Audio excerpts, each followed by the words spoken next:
Ωραία, μετά πήραμε το 213, το λεωφορείο. Σχεδόν αμέσως είστε. Δίπλα στη στάση του τρόλεϊ.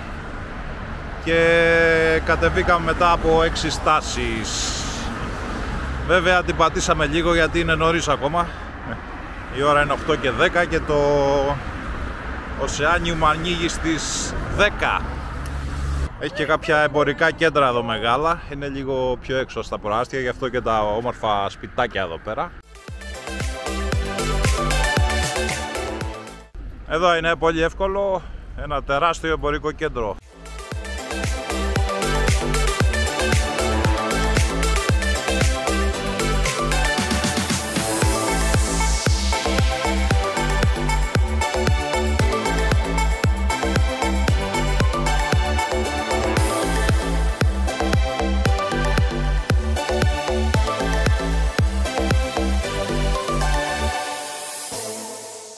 Εδώ είμαστε μέσα στο εμπορικό κέντρο τώρα, τεράστιο.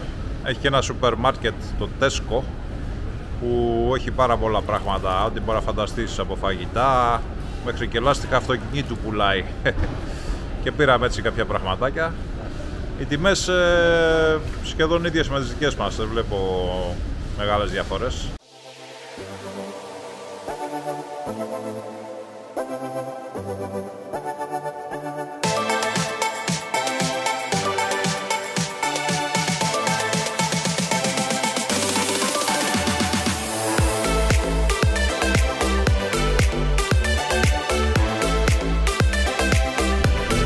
Ζεύρα.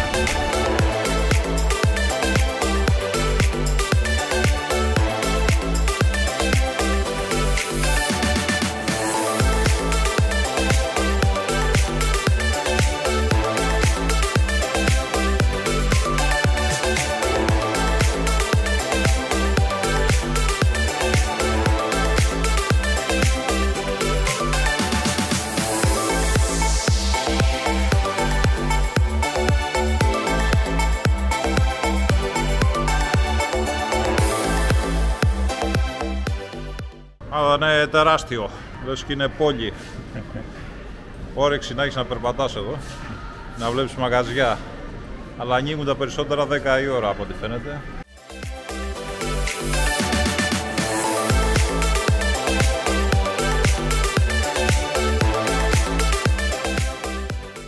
Λοιπόν, 2 καφέδες και ένα γλυκάκι, 7 ευρώ.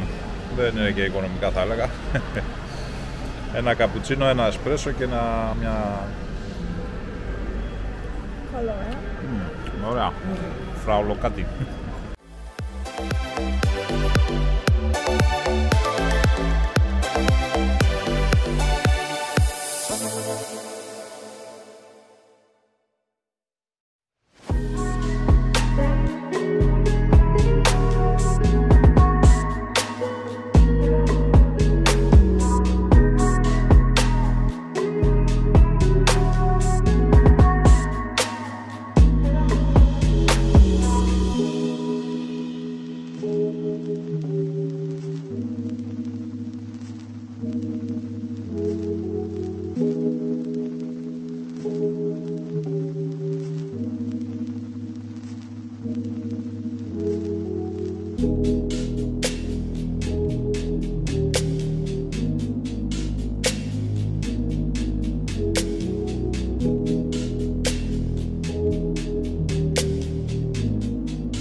Πολύ εντυπωσιακό το aquarium με τους καρχαρίες να κολυμπάνε από πάνω σου σε αυτό το τούνελ το περίεργο που έχει εκεί με τα ψάρια τα πολλά και άλλα πάρα πολλά. Πολύ κόσμο βέβαια, πολλά πιτσιρίκια κυρίως και σίγουρα είναι ένα εντυπωσιακό που αξίζει να το επισκεφτείς όταν έρθεις στη Βουδαπέστη.